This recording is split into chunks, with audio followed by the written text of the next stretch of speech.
No último dia 19, tivemos a estreia do segundo capítulo do Saint Seiya Den, chamado de A Missão. Este parece ser ainda parte de um pequeno prólogo que o Kurumada quer nos contar. Então no vídeo de hoje vamos analisar um pouco do que o autor de Saint Seiya vem fazendo desde o epílogo de Next Dimension e onde ele pode chegar com essa história. Na segunda parte do vídeo, pretendo falar um pouco sobre esse início de comemoração dos 40 anos de Saint Seiya e também sobre a frustração com o tal grande anúncio. Eu até mesmo fiz vídeo aqui no canal de tão empolgado que eu fiquei na época. Então fica até o final do vídeo porque tem muita coisa boa pra gente falar. Sem mais enrolações, já deixa seu like, se inscreve se não for inscrito, hype esse vídeo e manda pros amigos, pra cada vez mais pessoas se juntarem a nós para falarmos de Saint Seiya.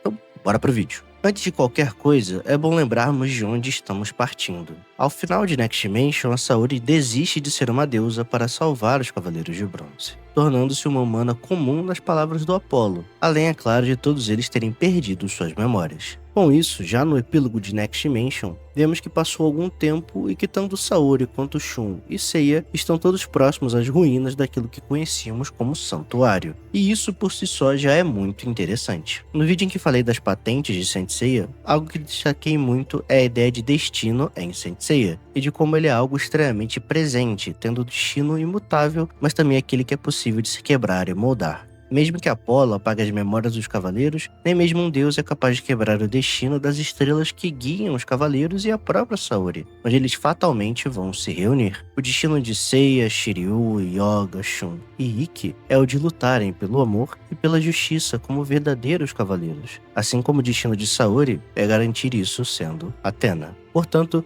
a ideia de que seja mais uma vez o destino que os una, como invariavelmente os uniu no início da obra, me parece tematicamente muito boa e bem coerente por parte do Kurumada também. É também no epílogo que temos mais um elemento que vai ser extremamente interessante e importante para nós: o testamento de Aiurus. Marcando o final de Next Dimension e sendo a ponte que une Seiya e Saori visualmente, o Kurumada recupera esse elemento no primeiro capítulo de Saint Seiya Den. Então vamos ver o que o mestre quer com a volta desse elemento tão importante dentro da obra. Saint Seiya Den, Flores na Ruína, que é o primeiro capítulo dessa obra, nos mostra Saori entrando no santuário, sendo a continuação direta dos eventos do epílogo de Next Dimension. Vemos Saori subindo as 12 casas sem ser incomodada por ninguém. Nenhuma pessoa que conhecemos aparece, seja Marin, China ou os Cavaleiros de Bronze, como Jabu e Nachi, nem mesmo Kiki. E isso nos levanta algumas perguntas de qual foi o destino desses personagens também. Caminhando então pelo santuário vazio, Saori chega até a casa de Sagitário, tendo o primeiro contato, ao menos em tela, com o famoso testamento de Aiurus. Isso, claro, desconsiderando que ela era apenas uma criança, um bebê, quando viu o próprio Aiurus o escrevendo quando estavam fugindo do santuário. Ao ver o testamento de Aiurus mais uma vez, Saori se emociona e suas memórias retornam, onde ela se lembra que aquelas eram as palavras do homem que salvou sua vida quando ela era apenas um bebê e que estava indo ali para deixar aquelas flores para Aiurus, logo depois dizendo que estava ali não apenas para deixar flores para ele, mas para todos os cavaleiros que lutaram desde as eras mitológicas pelo amor, paz e justiça na Terra. Saori se despede daquelas almas, tendo seus sacrifícios marcados em sua alma, mas a palavra despedida é a que mais importa para nós. Desde o final de Next Dimension, a Saori está se despedindo das coisas. Ela abriu mão de ser uma deusa, abriu mão do controle da terra que ela possui por consequência disso. Abriu mão dos cavaleiros, do santuário, tudo para que Seiya, Shiryu, Yoga, Shun e Ikki pudessem ser poupados da punição de Apollo e vivessem uma vida normal. Essa mesma vida normal que ela deseja para os Cavaleiros de Bronze é uma temática que se repete desde o início do arco de Hades, onde vemos através dos Cavaleiros de Ouro a vontade de Saori sendo manifestada. Ela não os queria lutando, ela não queria que eles sofressem mais, se sacrificassem mais do que já se sacrificaram, já que isso também é parte de uma culpa da personagem. Culpa por eles terem que lutar, por seus destinos e até mesmo por tudo que envolve Mitsumasa Kido. No prólogo do céu, quando a vemos conversar com Seiya após o golpear com o báculo, é que ela finalmente entende que os Cavaleiros de Bronze fariam isso independente da vontade dela. Nenhum dos 5, como disse o próprio Ikki, faz isso apenas pela Saori ser quem é, mas por serem verdadeiros Cavaleiros de Athena. E eles serão Cavaleiros de Athena mesmo se ela não os quiser mais, pois esse título transcende a vontade da própria Saori. Mesmo se Athena não nos quiser mais, nós continuaremos sendo seus leais guardiões. A prova de que somos cavaleiros não é a armadura ou a existência de Athena.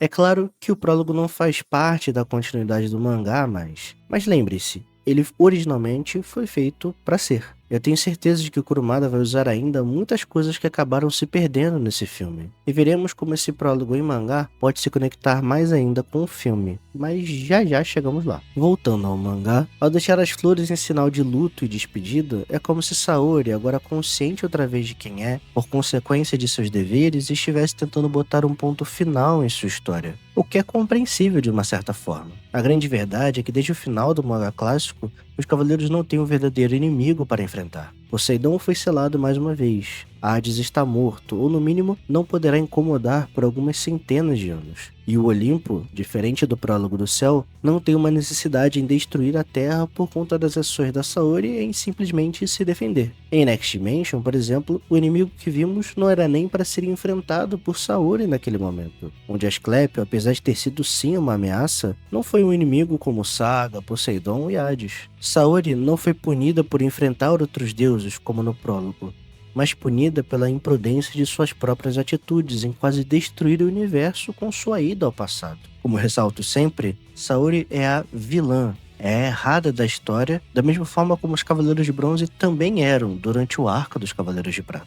É muito provavelmente por isso que Saori então desiste e não tenta ir contra Apolo de alguma outra forma, e nem faz algum movimento após recuperar sua memória, comer até o Seiya ou o Shun, que estavam próximos a ela. A luta acabou.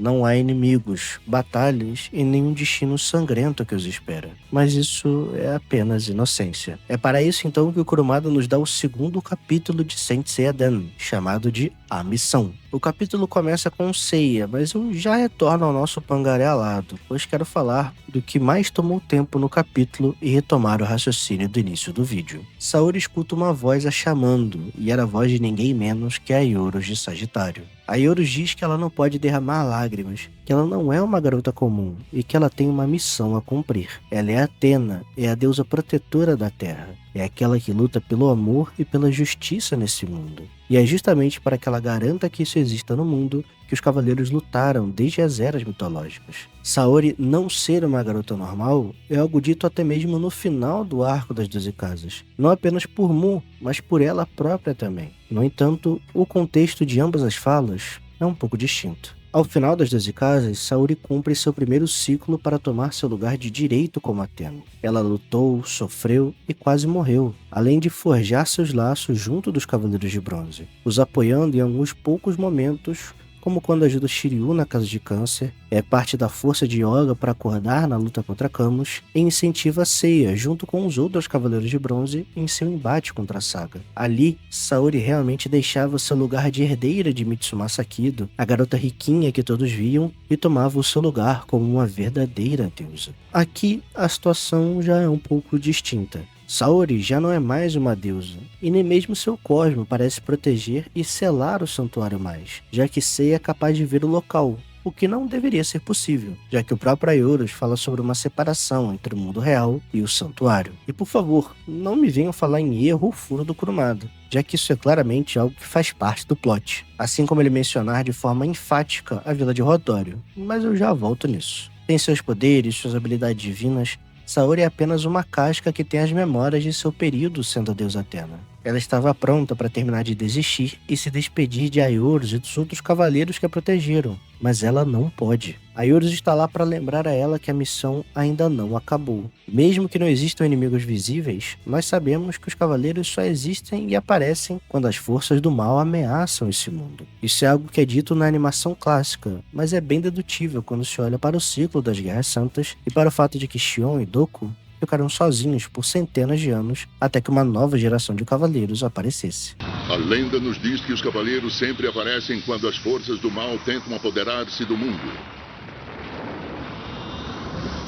Se os cavaleiros e Athena só surgem diante da necessidade, então ainda existe um motivo para que eles estejam aqui. Algo que será construído para que os nossos heróis voltem aos holofotes, é claro. Mas esse conhecimento é algo que Ioros não vem para ensinar, mas para lembrar. Saori ser ciente de sua missão não a torna perfeita diante dela. E nós sabemos que ela é uma personagem com falhas e questões, como em Next Dimension, que ela age motivada por um egoísmo nobre em nome de salvar o Seiya. Ela ser lembrada após mostrar claramente que estava desistindo e se conformando com uma vida normal, me parece o caminho mais natural para o desenvolvimento da personagem. E para mim, essa é a chave para entender o que é o Saint Seiya Dan. Ele não é apenas um prólogo para o arco que está por vir, a obra mudando de título ou não, mas é a retomada do desenvolvimento da Saori que vem vindo desde o clássico, passou por Next Dimension e que agora vai se concluir ao longo do último arco, mas que começará aqui. Shun, Ikki, Yoga e Shiryu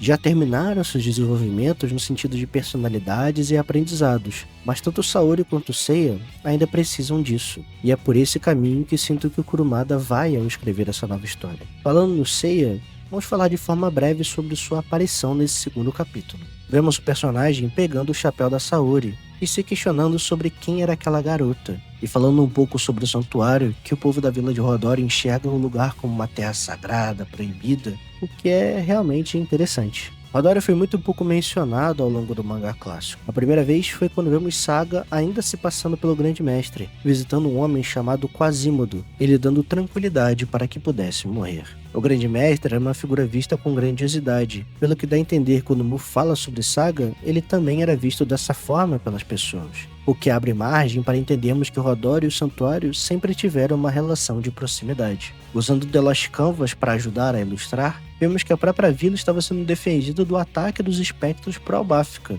e que outros cavaleiros eram conhecidos, como era o caso de Xion. Apesar disso ficar um pouco de lado e apenas Suikyo em toda a obra ter orado para Tenno de forma direta, o Santuário não é uma ordem apenas militar, mas religiosa de uma certa maneira. É bem natural então que os habitantes do vilarejo tenham essa imagem do santuário, o que contrasta com as ruínas que vemos e com a falta de proteção de um lugar outrora tão grandioso. Além disso, Seiya citar Rodório também é interessante. Ao final do manga clássico, quando Marin encontra Seika e a leva para perto dos outros, nós ficamos sabendo que ela estava morando lá desde sempre. Como agora não sabemos o destino dos personagens, será que Sei e Seika finalmente se reuniram e estão morando juntos? Seiya ainda vai seguir procurando por sua irmã? São dúvidas que tenho, mas gostaria que essa temática do Seiya se concluísse aqui. Além disso, também imagino que assim como Saori, Shun e Seiya foram atraídos para próximo do santuário, o mesmo acontecerá com Ikki, Shiryu e Yoga. Apesar de todos esses três terem ligações com outros locais por diferentes razões, não acho que o Kurumada vai deixar todos tão afastados desse jeito. Pois tenho pra mim que mesmo que o arco da perda de memória seja mais falado e com menos ação, ainda teremos algo que vai necessitar da força dos 5 juntos mais uma vez. Com isso tudo posto, eu tô bem curioso para saber o que o Kurumada pretende para o Dan 3. Imagino que o foco ainda seja na Saori, talvez na sua reflexão das palavras do Ayurus, talvez na explorando mais do santuário ou algo nesse sentido. Tem quem aposte no sendo atrás dela, mas eu confesso que não gostaria. Esse reencontro pode demorar um pouco mais, principalmente para ter um maior impacto também. Mas eu tô com boas expectativas. Mas e você? O que pensa que será o Dan 3? Comenta aqui embaixo e aproveite para deixar o like, mandar esse vídeo para os amigos e hypar o vídeo. Considere também tornar-se membro do nosso canal, aproveitando os benefícios exclusivos e apoiando o meu trabalho por apenas R$ 3,99 por mês. Junte-se ao nosso pequeno santuário, que tem ficado maior a cada dia. Muito obrigado aos membros do canal. O nosso vídeo ainda não acabou. Então vamos falar um pouco sobre a revista que marcou o início das comemorações dos 40 anos de Saint Seiya, e também sobre o famigerado grande anúncio. Vamos a isso. O segundo capítulo do Saint Seiya Dan, lançado no dia 19, foi lançado dentro da revista Champion Red, que marca o início das comemorações dos 40 anos de Saint Seiya. E a revista contou com diversas coisas, além de matérias falando sobre a cronologia de Saint Seiya, ilustrações de mangakás da revista que foram convidados para desenhar personagens de Saint Seiya, onde o Seiya foi o que mais apareceu inclusive. Nós tivemos ilustrações dos próprios mangakás de Saint Seiya, além do Kurumada, ou seja, Okada, Shiori, Shimaki, o Suda, todas as pessoas que estão desenhando Cavaleiros do Zodíaco nesse momento foram convidadas e tiveram seus desenhos publicados na revista também. Além disso, tivemos capítulos especiais de The Lost Canvas e de Saint Show Memories. Então foi uma revista com bastante conteúdo, muita coisa vindo, muita coisa aparecendo para o fã de Cavaleiros do Zodíaco poder ler, e parece que a revista fez tanto sucesso que ela foi inclusive esgotada. Não tem mais nada para vender da revista, não sei se vai ter reimpressão, se não vai ter. Eu não sei como funcionam essas coisas dentro do Japão, mas essa é uma notícia que eu acho muito interessante para mostrar como o Cavaleiro Zodíaco, mesmo que mais nichado dentro do Japão hoje em dia, ainda possui uma força muito grande e muito relevante também. E as pessoas, pelo menos lá no Japão, parecem muito satisfeitas com o que foi esse início de comemoração dos 40 anos de Saint Seiya. No entanto, mais aqui no Brasil, em outros locais da América Latina, essa revista deixa um sabor um pouquinho amargo, de uma certa forma, e o que é muito natural. Em uma das edições da Weekly Shonen Champion, lançadas no mês de dezembro, que serviu de prévia para essa revista que marcaria os 40 anos de Saint Seiya, nós tivemos uma imagem dizendo todos os projetos que teriam dentro da revista, que são as ilustrações, a cronologia, etc. E embaixo que existia um grande anúncio que todos nós não podíamos perder. E aparentemente todo mundo da comunidade ficou muito animado com isso. Eu fiquei muito animado com isso. Vocês viram que eu fiz vídeo a respeito. Porque com as palavras sendo usadas, você pensa que de fato existiria algo muito grandioso a ser anunciado. Seja a serialização do mangá, que era o que eu mais estava postando, e isso seria muito grande e muito interessante para nós nesse momento. Seja um anime, seja qualquer outra coisa. E acabou que o grande anúncio era nada além do Saint Seiya Den 3. Vai ser lançado em março de 2026. Eu vi muitos comentários na internet, pessoas muito irritadas, gente botando a culpa em quem produzia conteúdo, porque hypou desnecessariamente esse anúncio, gente botando a culpa no Kurumada, e acho que as pessoas fecharam os olhos para quem de fato é a verdadeira culpada disso, que é a revista, que é a editora Kita Shoten. Se vocês forem olhar bem, quando foi anunciado o lançamento da Champion Red no Twitter, não houve nada dizendo que na edição tinha um grande anúncio que as pessoas não podiam perder. Quando o Kurumada anuncia o Saint Seiya Den 2, ele não fala que existia um grande anúncio que viria junto e nem hypa isso no blog. Isso foi exclusivamente algo feito pelo editorial da Weekly Shonen Champion, e acho que por uma questão muito simples. O Saint Seiya Den 1, o primeiro capítulo, Flores na Ruína, ele foi lançado na Weekly Shonen Champion, beleza? O segundo capítulo, o Saint Seiya Den 2, A Missão, foi lançado na Champion Red, como parte dessa comemoração dos 40 anos. Mas o terceiro capítulo dessa obra que o Kurumada está escrevendo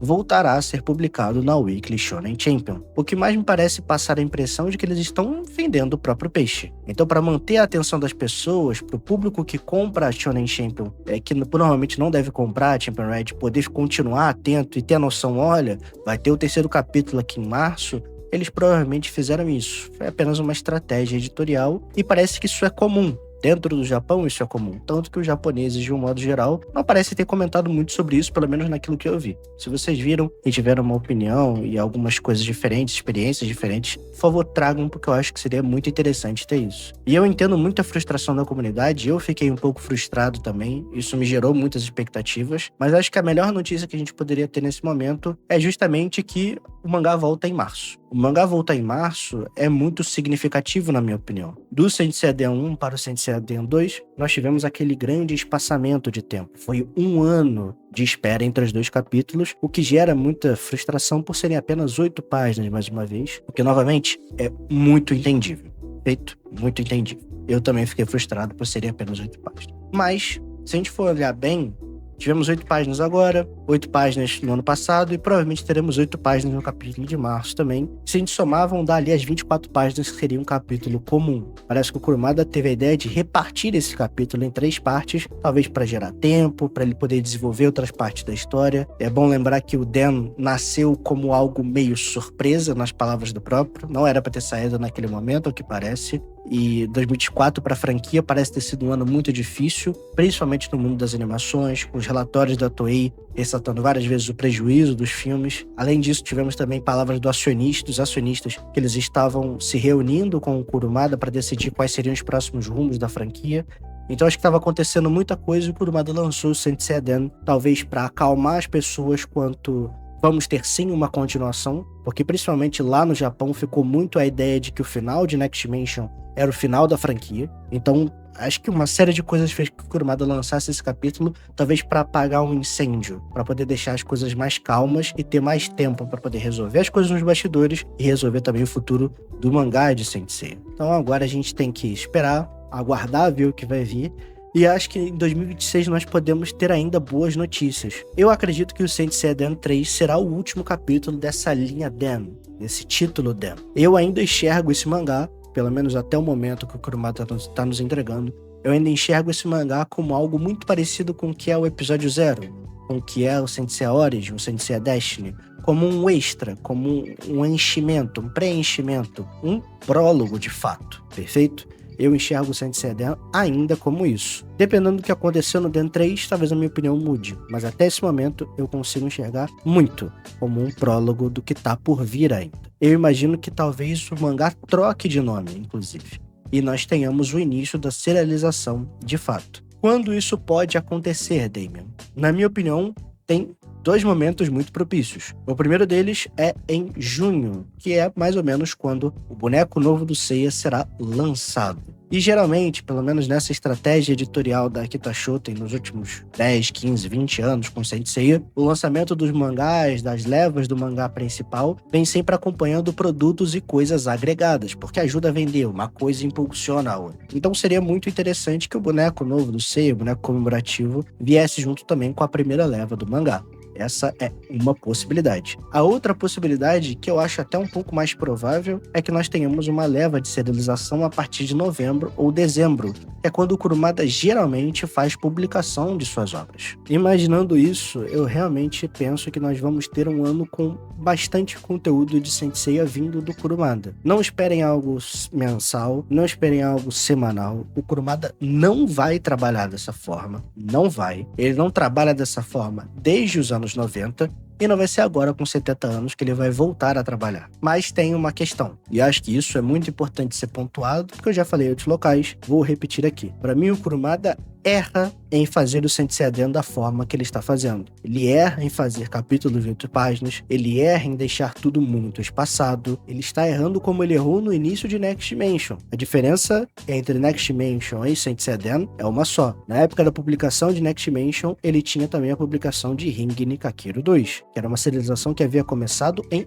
2000 e terminou em 2008, 2009. Perfeito? Agora, não há outras obras com que ele tenha que dividir a atenção. Se não há com que ele dividir a atenção, eu acho que nós merecíamos e ele poderia entregar algo com uma regularidade diferente. Então, se o Saint Seiya Den se estender para além do capítulo 3 e for algo de 8 páginas ainda por muito tempo para fechar um volume, eu acho que o Kurumada vai estar errando muito. Vai ser uma estratégia muito ruim editorialmente falando e para manter a atenção de nós, os fãs. Isso eu falo a parte da qualidade da história. Porque da mesma forma que eu acho que Next Dimension é um excelente mangá, eu estou até gostando dos rumos de Saint Seiya Den.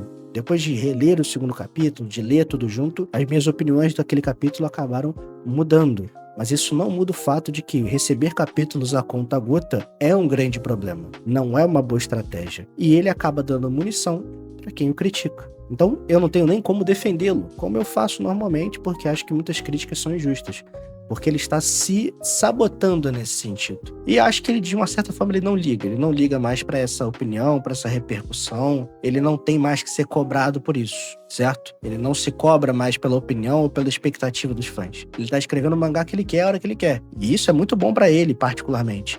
Mas eu ainda sou um fã, vocês ainda são fãs.